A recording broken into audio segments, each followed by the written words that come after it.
Hello, hello, and welcome to Distance Learning. We are all going to be learning together during this time. Make sure to reach out to your teacher if you have any questions. We are going to do our very, very best to help you the best that we can. This video is just going to show you how to access and edit and write on and manipulate your benchmark assignments, which is what you're going to be doing for language arts throughout this time. So this is Miss Kelleher. I have kind of hacked into one of my students' accounts. Thank you, Elizabeth Dennis, for being my guinea pig. You don't actually know that you are, but thank you. So this is Elizabeth's Clever homepage. This is where you'll first need to go to access Benchmark. But if you're watching this video, you might already be on Benchmark. Before we get going with that, just since we're here, once again, I'm on Elizabeth's page. You should be able to find whoever your teacher's page is on your Clever homepage. For example, I am Miss Kelleher, so Elizabeth has my page, but if you have Miss Giacomini or Miss Angel or Mrs. Beacom, you should be able to find your teacher's pages as well. I'm going to click on this just so you can see. This might be the easiest way to access different websites, because during this distance learning time, we're going to be doing a lot of computer things. News ELA. For my class, this is where you can access Google Classroom, Khan, Reading Plus, Benchmark, and BrainPop, among other things like a dictionary, Google Drive, Wikipedia, other things like that. So we'll head back and we'll actually look at Benchmark right now. So I'm going to, as Elizabeth, click on Benchmark Education Company right here.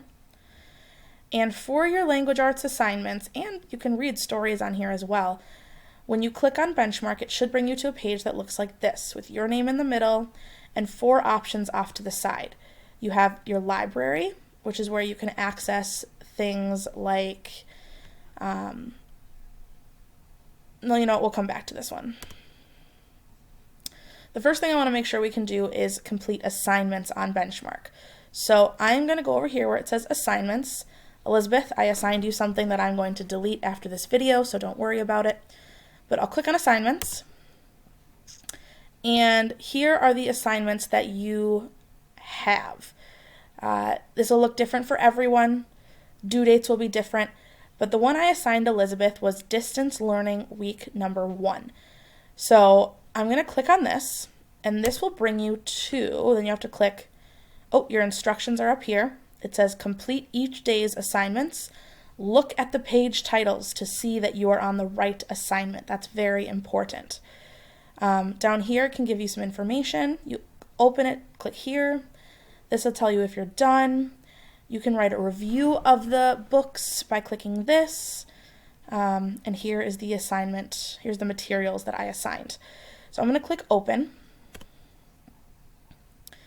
And that will bring me to an assignment that your teachers have created for you to do for reading instruction. Now, right now we are in edit mode. That means you can type on this, you can make adjustments. You can't take away what I put on there, but you can add your own things, which is how you're going to be completing assignments. If you want to be out of edit mode, you click on this little star person. It says presentation mode. In that case, you can't edit, you just are looking. So you can flip back and forth between pages. Now I'm going to go back to edit mode, right here, the little hammer and paintbrush. And in order to complete your assignments, you're going to want to be on edit mode. And you're going to use these tools over here to make edits. So let's just start by saying this is week 1 of distance learning. I am going to hover my mouse down here to turn the page of my mentor text, and you should see something like this, and I want you to read all of these pages. It says, the next 4 pages are your lesson for Monday, March 30th, 2020. Please read the story and lesson before completing your activity. And our I can statement is down here. I can summarize a nonfiction text and synthesize new ideas. So once again, I'm going to flip to the next page. And something that's very important, hopefully you can see this little arrow button down here. It's gray with a white arrow. If I click on that, This is what I mean when I say look at the pages and what they're called, because down here you can say this page that we were on says 3:30 Monday, March 30th. The next page says synthesize. Lesson 1, review, practice, and then over here is where you would start Tuesday's assignments. So all of your pages are labeled. I'm going to bring this back down. This is kind of like an anchor chart or the beginning of our lesson right here. Click to the next page. Now you're going to see a lot of stuff like this. There's a lot of words, but you're going to have to work really hard to keep everything straight because this is, like I said, a learning curve for all of us. So I'll start by reading over here the directions. It says start today's lesson by reading this story twice. First, have the text read to you. Press the triangle play button up top. If I take my mouse and I go up here, this is the triangle play button. I don't think you'll be able to hear this, but if I press play, it starts reading the text to me. You should be able to see this little yellow kind of highlight moving on each word. That's the word that's being read at the time. And it should come down here as well. Yep. So I can pause anytime, but that is how you can have it read to you. And then after reading, you will practice summarizing and synthesizing. Go over here. This is the lesson, kind of. This is the walk-through thought process that I did. If this is small, I can go over to my tools. The little magnifying glass at the bottom says zoom, and I can zoom in, just like that.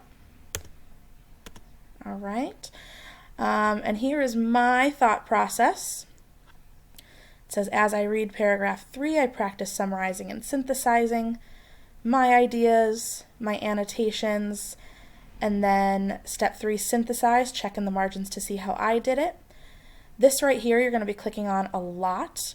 It's a little margins, like kind of how we have you write in your margins in your actual books.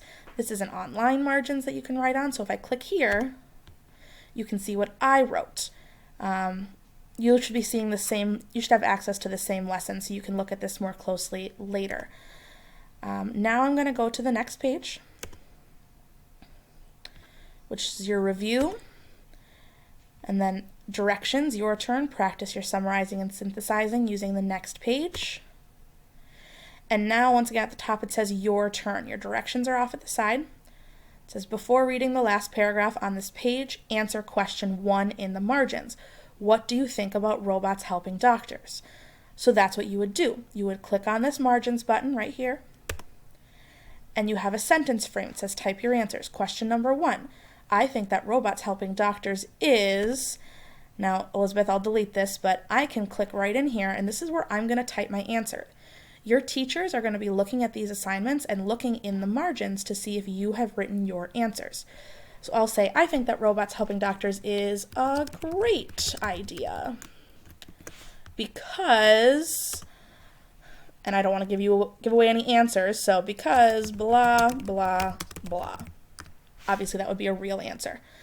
Now, there's my answer. Your teacher can see this. This is what your teacher's going to look at. I can close out of the margins. The next directions say, read the last paragraph on this page, underline / write / think about important details. If I want to actually underline on this, once again, your teachers can see all of this, I can go over to my tools again, and you have access to a pen as well. I could change the color, we'll make it pink, and I can write and underline anything I please. And you'll have to play around with this a little bit. It takes some getting used to. I also have a highlighter that I could use. Can change the color, I'll make it green. Right here it says opacity, that's like how see-through is your highlighter. If you want it to be really see-through, you put 0% opacity. Opaque or opacity means like it's a solid color. I'll do 25%. So I can use my highlighter and highlight things on the paper as well.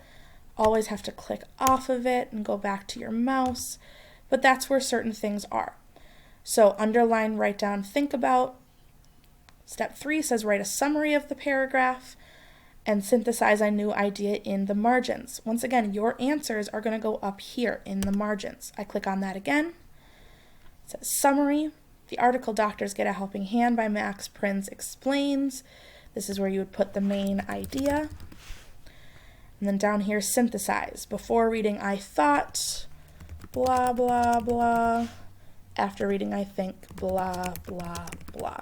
Where you would actually put your answers. Now, clicked on that button, didn't need to. Okay, so once you've completed your assignment, you're going to go to the next page.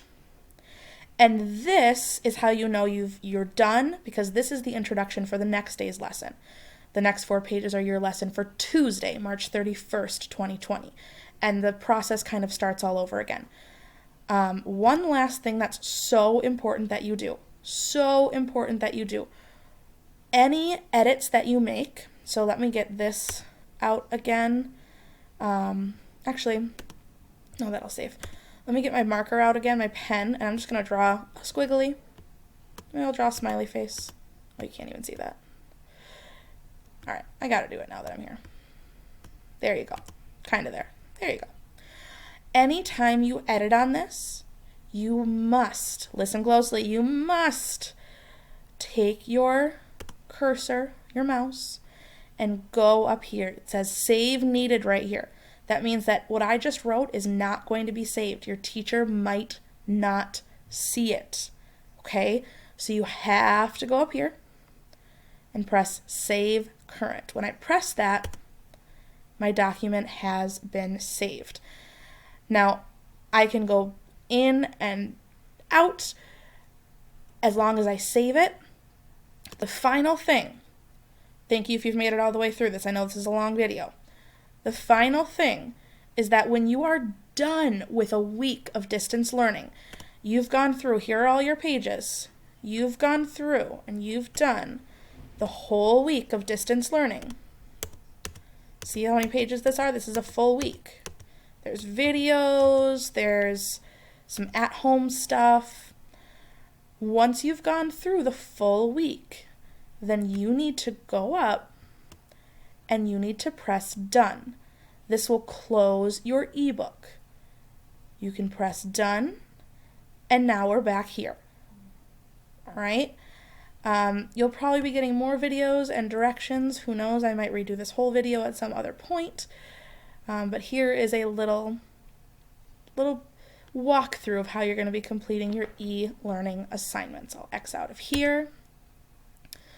And see, it says distance learning week number 1 in progress, because that's what you were working on.